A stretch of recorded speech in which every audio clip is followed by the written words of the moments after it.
She was more than a daughter of Genghis Khan. Toragene, the Invisible Queen, rose from the shadows to become one of the most powerful women in history.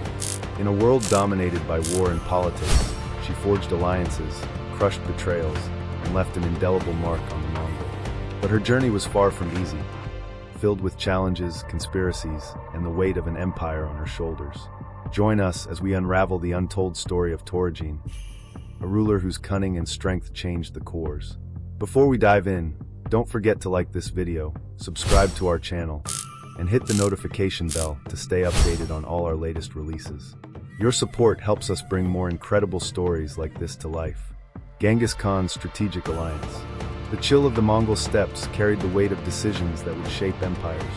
Inside the dimly lit chamber of Genghis Khan's tent, a large map sprawled across a low wooden table. Arrows marked cities conquered and lands claimed, but the Khan's piercing gaze remained fixed on the uncharted edges. Temujin, spoke Subutai, his trusted general, breaking the silence. Our armies march as far as the horses can bear. But alliances, true ones, bind farther than fear. Genghis nodded, his weathered face betraying no emotion. Alliances forged by blood outlast steel and flame. He shifted his gaze to Toragene, seated across from him. Toragene's beauty was a distraction only to fools. Her calculating eyes met her father's without flinching. She knew why she had been summoned, though the sting of realization had not dulled. "You will marry the king of the West Plains," Genghis declared, his voice a blade cutting through air. "He commands a land we need, but his loyalty is brittle. You will make it iron." Toragene straightened, her voice steady. "And if the iron bends, then the fire will temper it," Genghis said with a faint, dangerous smile. The discussion turned to logistics, dowries, treaties, and the dismissal of the king's other wives to ensure Toragene's primacy. But as the council spoke, Toragene's mind drifted to what lay ahead, the strange court she would command, and the husband she would manipulate. Toragene's initial reluctance. That night, Toragene stood on the rise overlooking the camp. Fires dotted the plain like scattered stars, soldiers laughing and sharpening weapons as the night deepened. Her horse, the gray mare, snorted beside her, restless in the cold. Jeeb, her father's strategist and now her advisor, approached. "Do you doubt him?" "I doubt myself," Toragene admitted, watching her breath fog in the frigid air. To marry for power, to live as a pawn in his strategy. Does loyalty demand this much? Jeeb crossed his arms. "The Khan sees pieces on a board, but you are no ordinary piece. You are his queen. Queens do not wait to be moved, they move themselves." Toragene turned to Jeeb, his scarred face impassive yet brimming with unspoken conviction. "You flatter me, Jeeb." "I tell you the truth," he replied. "You will rule long after your father's war's end." The wedding and the king's dismissal. The court of the king of the West Plains was a realm of muted grandeur. The stone walls of his palace loomed over a bustling city, where merchants and soldiers mingled beneath banners bearing the king's emblem. Toragene's wedding was a somber affair, cloaked in protocol and unease. The king, a man of few words and fewer smiles, stood stiffly beside her, his warriors muttering discontent over the dismissal of their queen and concubines. As the marriage rite concluded, Toragene scanned the crowd, noting every narrowed eye and furrowed brow. She felt no joy, only a grim determination. Later, when the feast ended and the hall emptied, the king confronted her in their chambers. "You think you've won?" he sneered, his voice low and bitter. "No," Toragene replied calmly, "but I will." First military campaign, and Toragene's role. Weeks later, the king departed for war. Genghis Khan's command had left him little choice. He was to join the front lines of a battle that would consume his forces. Toragene, however, remained. In the king's absence, the court grew restless. Advisors jostled for power, testing the limits of the new queen's authority. Toragene met them with quiet defiance. Jeeb, ever her ally, provided guidance. "They expect weakness. Show them strength, and they will follow." She convened her first council meeting in the Great Hall, her voice steady as she issued orders for the kingdom's defense and trade routes. Slowly, the court bent to her will. The death of the king. The news arrived on a stormy night. Toragene stood in the throne room, her silk robes billowing as a messenger, drenched from rain, knelt before her. "The king has fallen," he announced. For a moment, silence reigned. Toragene's expression did not falter. "His land does not fall with him," she said, her voice echoing through the hall. "Prepare the court for mourning and for war." Toragene's first test as ruler. The weeks that followed tested Toragene's resolve. The court, now teeming with former advisors of the late king, sought to undermine her authority. Rumors of rebellion brewed in the shadows. One night, Toragene summoned the most outspoken of the dissenters to the Great Hall. They entered, their confidence thinly veiled. "You doubt my rule," Toragene began, her tone icy. "But let me make one thing clear. This land belongs to me now, and any who oppose me oppose the Mongol Empire." She gestured, and guards dragged a conspirator forward, a man whose whispers of treason had reached her ears. Without hesitation, Toragene ordered his execution. The message was clear.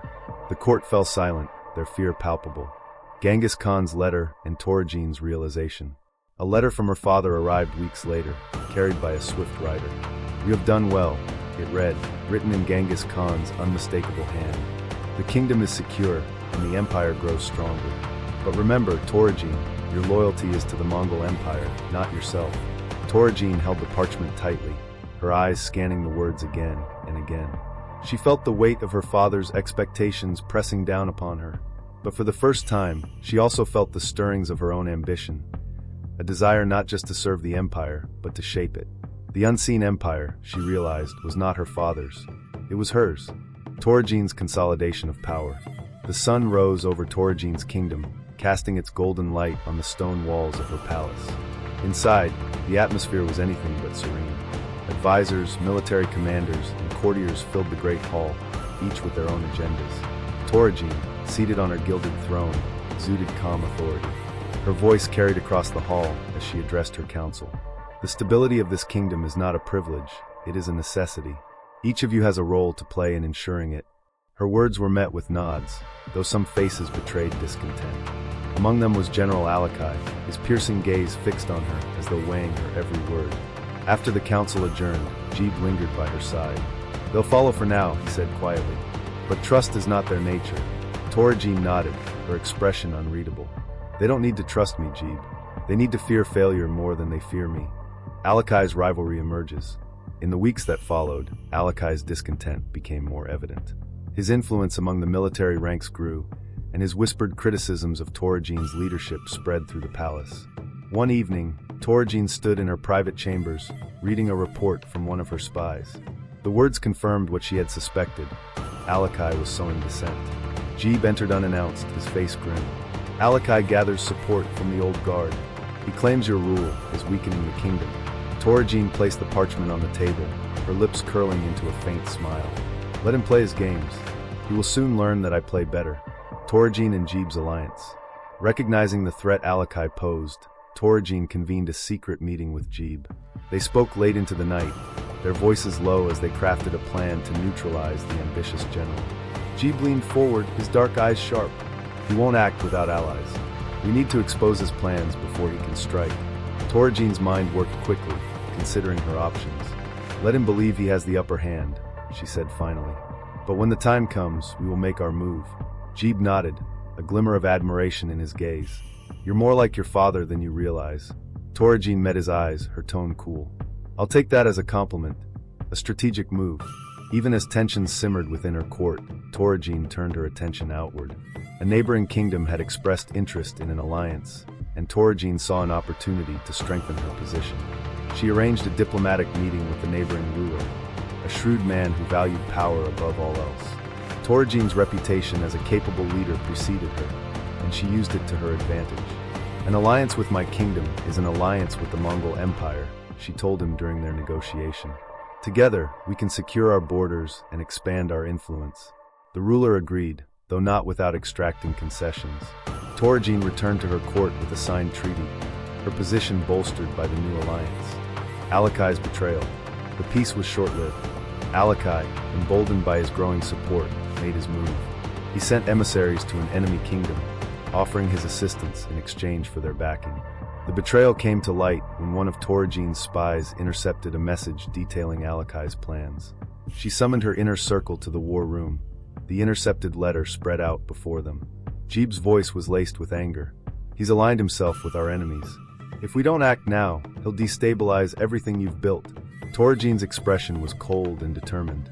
"He thinks he can challenge me and win. He's mistaken." Toragene's victory and political mastery. Alachai's rebellion was swift but short-lived. Toragene, with Jeeb's strategic brilliance and her own unyielding resolve, outmaneuvered him at every turn. On the day of his capture, Toragene addressed her court. Alachai was brought before her, his wrists bound and his face a mask of defiance. "You sought to divide this kingdom," Toragene said, her voice echoing through the hall. "But you underestimated me." She signaled to the guards, who escorted Alachai away to face his punishment. The court watched in silence, their loyalty to Toragene solidified by her decisive victory. In the privacy of her chambers that evening, Toragene allowed herself a rare moment of reflection. The road ahead would not be easy, but she knew she was ready. For the first time, she truly felt the weight of the mantle she bore, and the power that came with it. The Mongol Campaigns.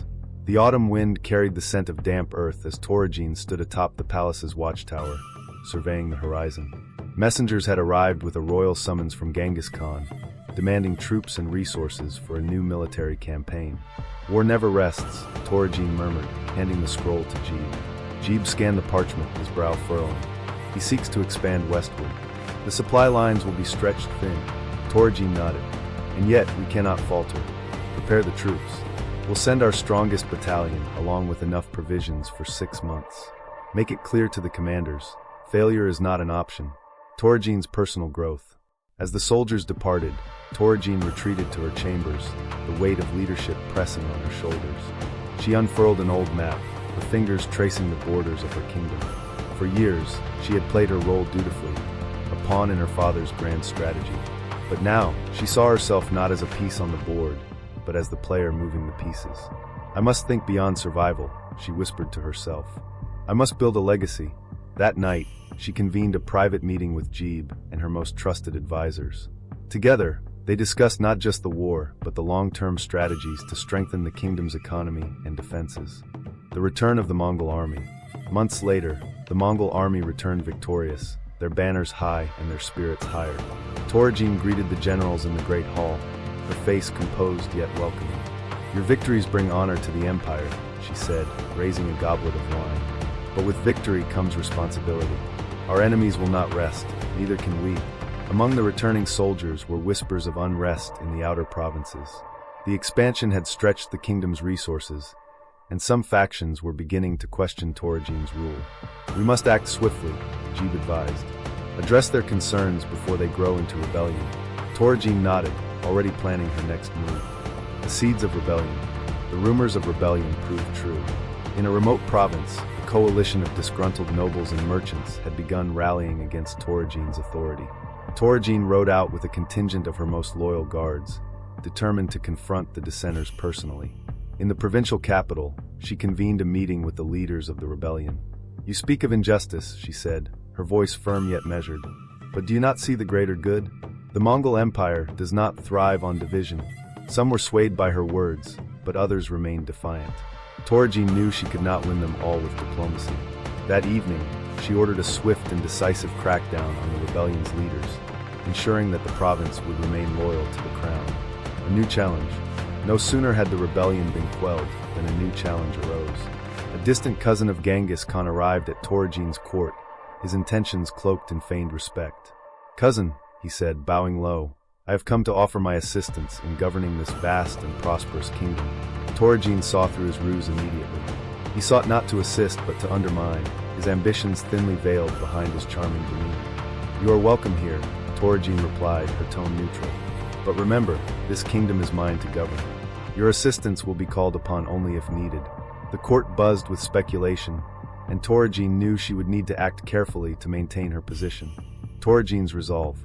Late that night, Toragene stood alone in the palace gardens, the cool air calming her restless mind.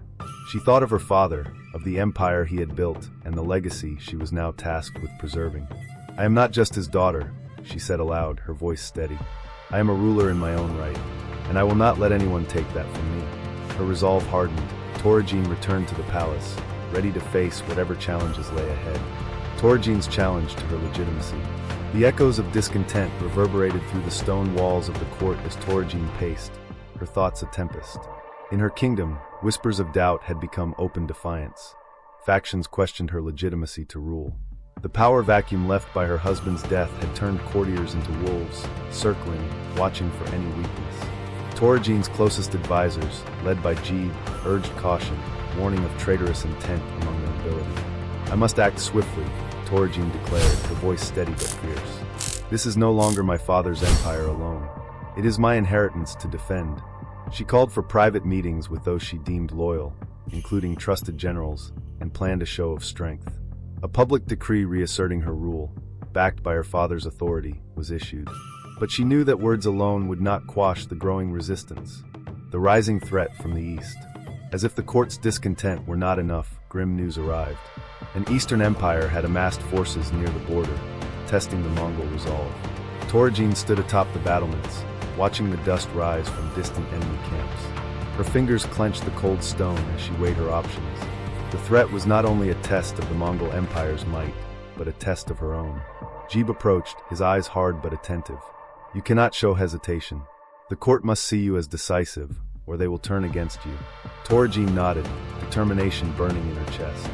She summoned her war council, where strategies were debated, alliances reconsidered, and preparations for both diplomacy and war began. Toragene's diplomacy with the Eastern Kingdom. Believing that bloodshed was not yet inevitable, Toragene sent emissaries to parley with the Eastern Empire. The negotiations took place in a secluded valley, a tent of silken splendor marking neutral ground. The Eastern King's emissaries, tall men clad in jewel-studded armor, exuded disdain. Toragene, resplendent but calm, offered terms of peace, trade routes, mutual defense pacts, and territorial clarity. The Eastern emissaries, however, spoke in veiled threats. "Why would we heed the words of a woman occupying a dead man's throne?" one mocked. Toragene's gaze did not waver, but fury simmered beneath her composed exterior. "I speak for an empire greater than your arrogance can grasp," she replied. "Refuse my hand, and you will know its might." The talks ended without resolution, tension thickening the air. Toragene sensed she would need every ounce of political cunning and military strength to outmaneuver the threat. Betrayal from within. As Toragene returned to court, she found it mired in new turmoil. A plot, born of disloyalty and ambition, had taken root during her absence. Alachai, a formidable general and once loyal subordinate to her father, had conspired with other nobles. He sought to weaken her, forging clandestine ties with external enemies. Rumors spread of assassination attempts and secret councils held under shadowed eaves. Toragene, unyielding, ordered a purge. Jeeb's network of spies moved with lethal precision, extracting confessions and eliminating traitors. Those who survived the night of blood were dragged before her, trembling. Toragene delivered justice with cold authority, ensuring none would dare question her rule so openly again. War with the Eastern Empire. There was no avoiding war. The Eastern King, emboldened by internal strife, marched toward Toragene's lands. The Mongol army, commanded by Toragene, assembled in the war camp. Smoke from countless fires darkened the sky. Toragene stood before her warriors, their faces a mix of hardened determination and battle hunger. She spoke of honor, of loyalty to the Empire and to one another. The clash of armies thundered across a scarred plain. Toragene led with precision, deploying cavalry in swift, devastating charges.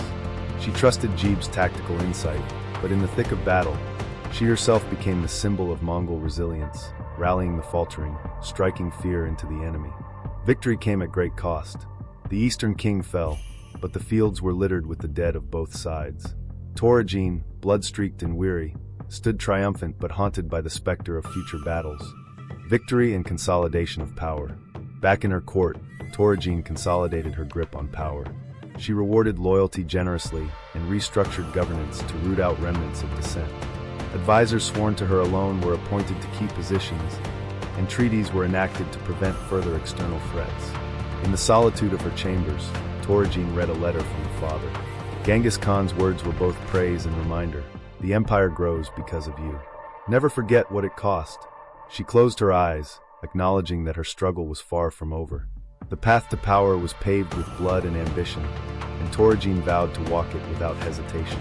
The return of Genghis Khan. The air in Toragene's court was thick with anticipation as word spread of Genghis Khan's imminent return. For months, she had ruled with an iron grip, consolidating power and defeating rivals. But the presence of her father, the great Khan himself, threatened to disrupt the delicate balance she had fought so hard to maintain. The Khan's arrival was marked by a grand procession, his battle-worn warriors flanking him. He entered the court like a storm, his calculating gaze assessing every detail. Toragene knelt before him, her expression respectful but guarded. Genghis Khan's praise was brief, and his questions relentless. He demanded an account of her decisions, her battles, her alliances. In their private meeting that followed, the atmosphere was tense. "You have done well, Toragene," he acknowledged. "But do not mistake your success for independence. You are part of something far greater." His words were both a compliment and a reminder of the power he wielded over her. Toragene's vision for the empire. The meeting left Toragene with a whirlwind of thoughts. She had grown beyond the obedient daughter and political pawn her father had envisioned. She stood now as a ruler with her own ambitions and a vision for the Mongol Empire's future. A vision that diverged from her father's unyielding conquest. Gathering her closest advisors, Toragene shared her plans for a more cohesive empire, one built not solely on war but on governance, commerce, and diplomacy. Jeeb, ever the pragmatist, voiced support tempered by caution. "Your father is not one to embrace change, Toragene. He sees strength only in domination." Despite the risks, Toragene's resolve strengthened. She would shape the empire's legacy, even if it meant opposing her father's wishes. Genghis Khan's trust in Toragene. Days passed, and to her surprise, Genghis Khan granted Toragene increased autonomy. He saw potential in her strength and ability to navigate treacherous politics. He entrusted her with critical decisions concerning newly conquered territories. This gesture was a sign of his trust, but also a test. Toragene worked tirelessly, overseeing diplomatic missions and mediating disputes. She sought to temper the harshness of Mongol rule without compromising its power. This earned her respect among some and suspicion from others.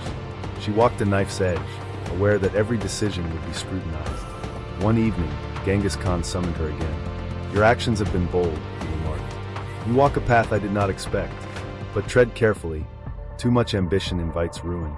Toragene met his gaze, recognizing both a challenge and a warning. A new threat from the west. Barely had Toragene begun to consolidate her newfound power when word arrived of a threat from the west. A formidable kingdom, emboldened by rumors of internal Mongol strife, had begun encroaching on their borders. The situation required swift action to prevent an all-out war. In a war council convened by Toragene, tension was palpable. Generals debated strategies, some advocating immediate retaliation, others urging caution. Toragene listened carefully, weighing each option. She knew that a hasty move could fracture the fragile unity within her court and between her and her father. "Prepare our forces," she commanded, her voice steady. "But we will not strike until every option has been considered." She dispatched envoys to gather intelligence and open channels for possible diplomacy. To win this battle, Toragene needed more than brute force. She needed to outmaneuver her enemies. Toragene's role in the Mongol legacy.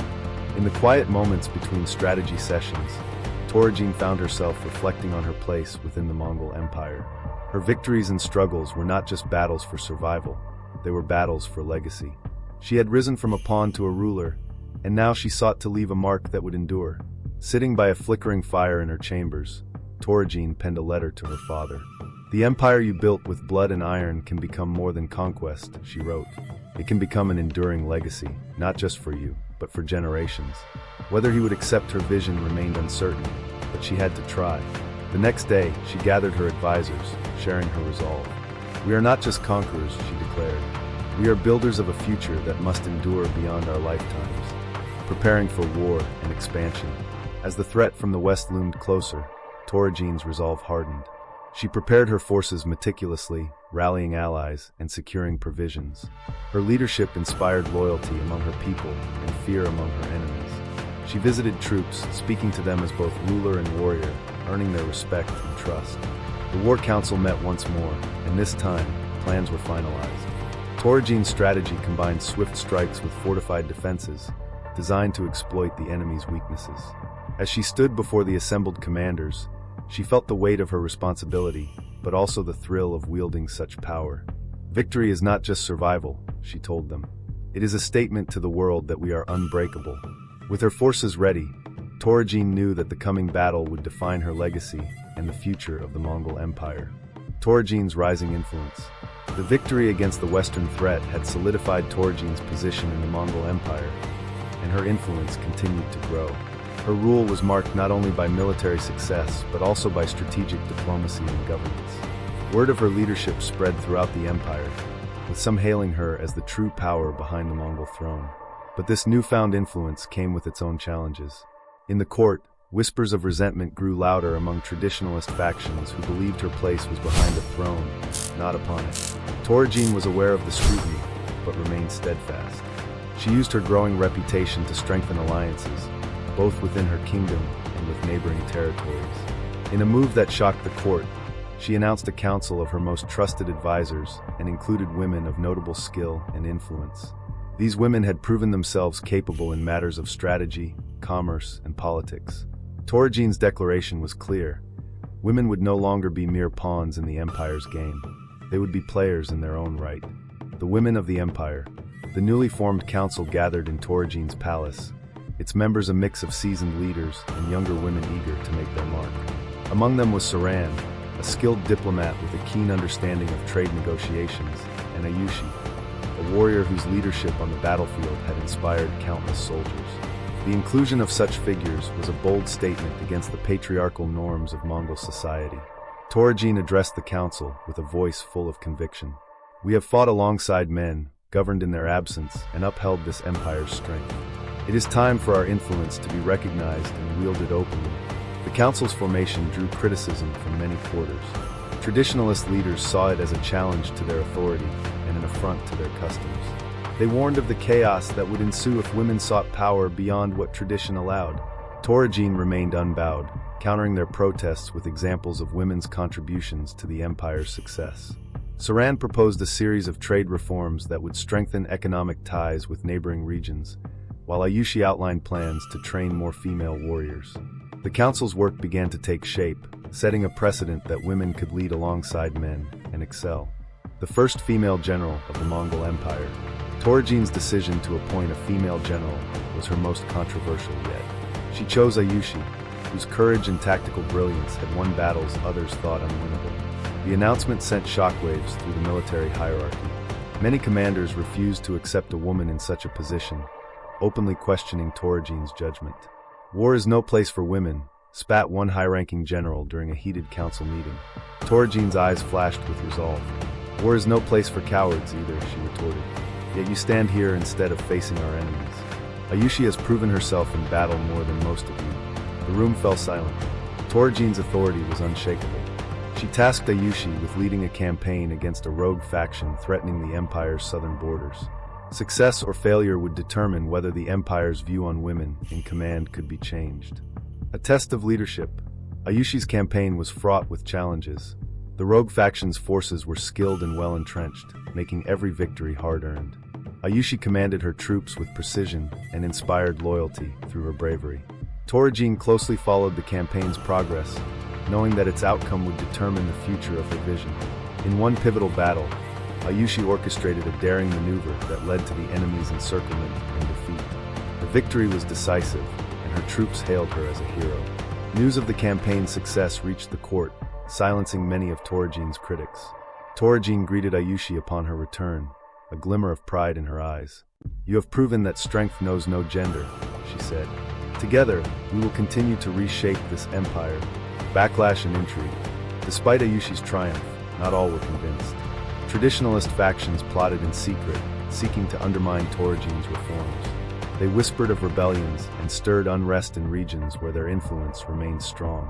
Toragene knew that her vision would not be realized without further struggle. Jeeb, ever watchful, brought news of a plot to assassinate key members of the Women's Council. Toragene acted swiftly, gathering evidence and confronting the conspirators. In a public trial, their treachery was laid bare, and punishment was swift. The message was clear. Attempts to subvert her rule would be met with unrelenting force. Privately, Toragene confided in Jeeb. "Change comes at a cost," she said, her voice heavy with fatigue. "But we will not turn back." A new era for the Mongol Empire. With the conspiracies quelled, Toragene focused on the next steps of her vision. She worked tirelessly to build an empire where women could lead without fear of reprisal. She established new schools for the education of girls, training them in governance, strategy, and combat. She forged alliances with female leaders in neighboring territories, creating a network of influence that transcended borders.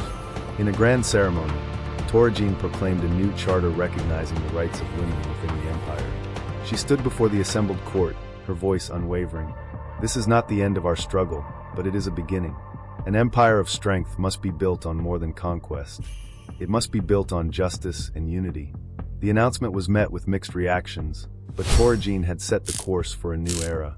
Her legacy would not be one of mere survival, but of transformation.